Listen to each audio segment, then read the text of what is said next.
What's up, geeks and gamers? It's Jeremy coming to you with another video, and today I have Ivan Ortega from Ivan Ortega? From Ivan Ortega fame.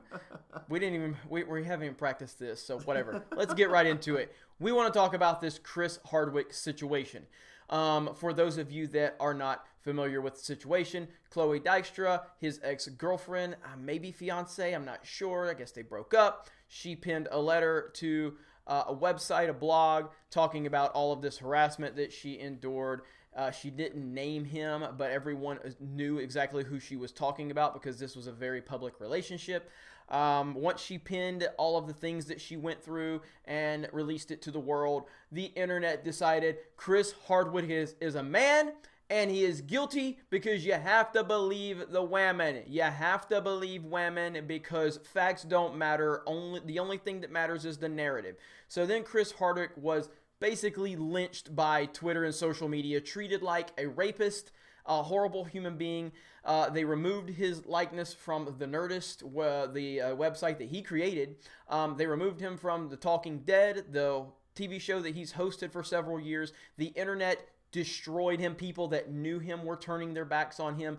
Everyone just loves to jump on this MeToo movement bullshit. They don't care about facts. They don't care about research. They don't care about due process. They only care about being outraged. So it was announced today that AMC did a thorough investigation of the situation and has decided to bring Chris Hardwick back after the investigation, which is exactly what I said from day one. I don't like Chris Hardwick. I've never been a fan of Chris Hardwick. I don't give two shits about Chris Hardwick. But what happened to him seemed very unfair to me when it happened. And now I'm glad that he was vindicated because Me Too is, for the most part, bullshit. Has it done some good things? Sure it has. But the SJWs have hijacked this situation and they have turned it into nothing more. Well, this is what SJWs always do. They hijack shit and then they ruin it because they don't care about it. So they're using it as a platform for their political nonsense. So we haven't talked much about this, Ivan. So what are your thoughts on this whole thing? Well, first of all, when the Me Too movement was created, in a way, I was actually happy, but quite worried because I started to see some seeds of people just taking advantage of this movement and turning into just an excuse to blame people. We've seen this with comedians, we've seen them with actors, that only because this girl had a bad experience or wanted to get something out of this other person, oh well, he raped me, he did this, he did that.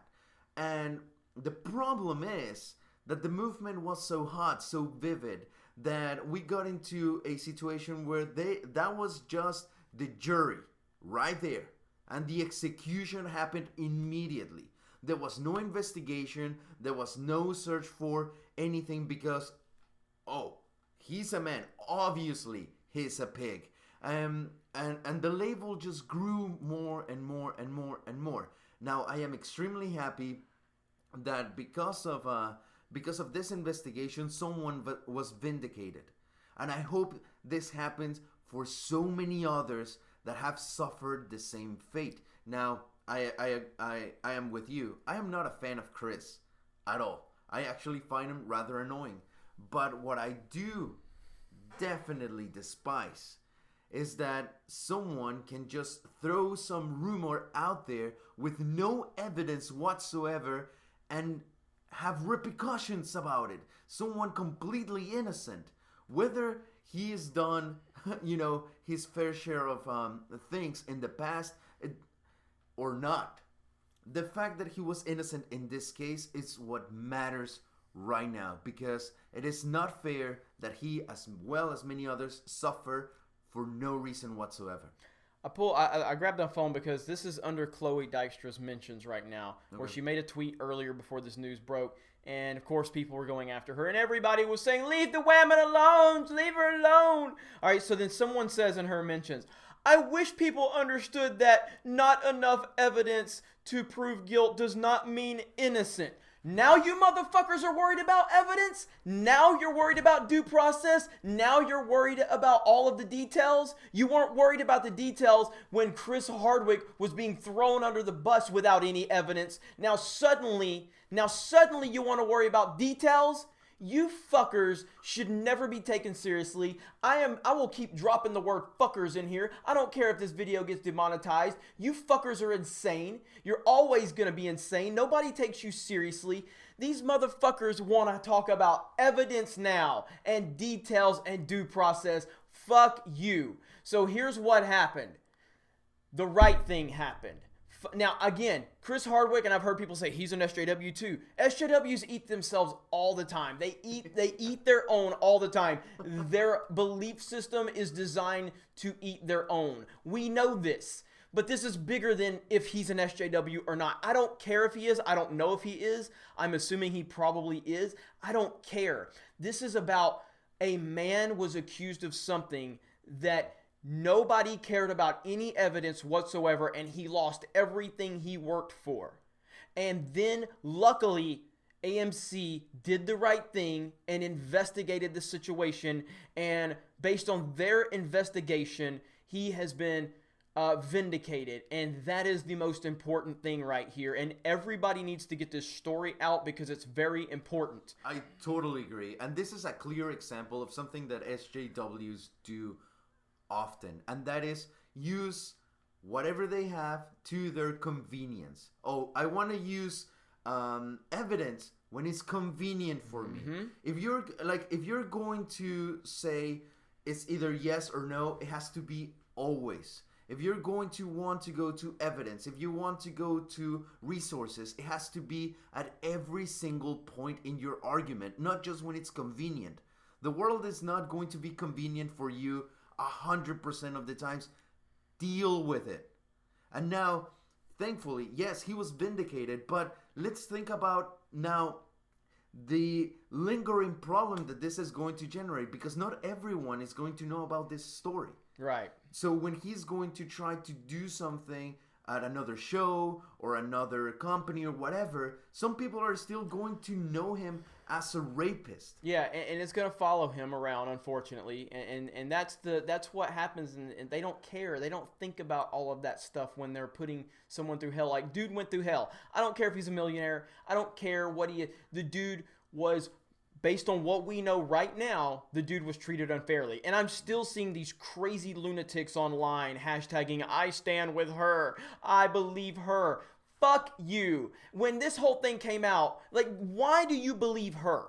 Based on what?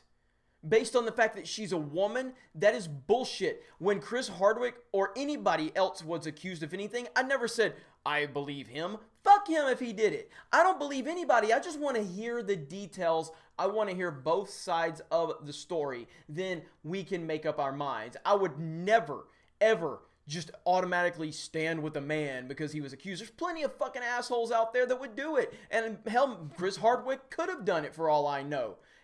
If he's an SJW and he's one of these male feminist types, we know those are the people you don't want to trust in life. If there's anybody you can't trust, it's a goddamn male feminist. I'm just telling you right now, you can't fucking trust them. So don't. If you identify as a male feminist, I don't fucking trust you. It's that simple. But I'm a little fired up, obviously. But yeah, this is good. This is really good. This is a good move for SJWs to continue to be exposed, which is not that hard. The Me Too movement, which probably did start out as a really good cause. Yeah. There are plenty of horrible stories out there of women being treated horribly by horrible men. Those stories are out there.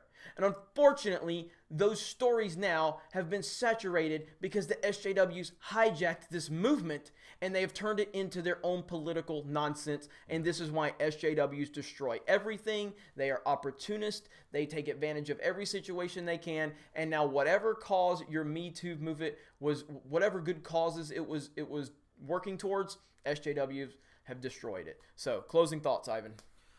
I'm sad for two reasons. And it's kind of a bittersweet type of feeling. I'm kind of happy that, someone was vindicated.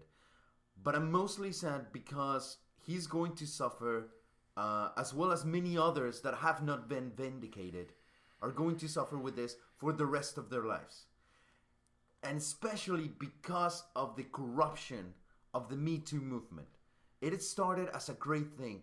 Awareness into pretty much taboo that, you know, it does exist. There is definitely rape and all of these horrible things happening from both sides of the party, and definitely there's probably a majority in one side than the other. The whole point of this is that now something that started as probably something pure, something that was supposed to help, now with this nonsense agenda, it has turned into something that people would just want to go away from. So not only was Chris's career very, very damaged, but also the movement in itself has as well been. That's right, and congratulations, SJWs. Once again, you ruin everything you touch. Literally everything. You are like the flood from Halo. You just ruin every fucking thing you touch. So you guys have a great day. Thank you to Ivan for joining me on this video. A very important video. I hope we can get this video out there in whatever way we can get this story out there. It's very important, regardless of your opinion of Chris Hardwick. And again, never been a fan of the guy, but he needs to be... It needs to be shown that he, like, literally, like, anybody, like, everybody's had an ex-girlfriend. Everybody's had an ex-boyfriend, whatever you've had. Like, when people break up, they say shit. Both sides say shit. And usually the truth falls somewhere in the middle. Almost always. Almost always. I've had ex-girlfriends, and I've said shit about them. Half of it wasn't true, but I was pissed off. I was bitter. That's what happens. But SJWs don't live in the real world. They live in their fantasy bubble. So you guys have a great day, and we'll talk to you later.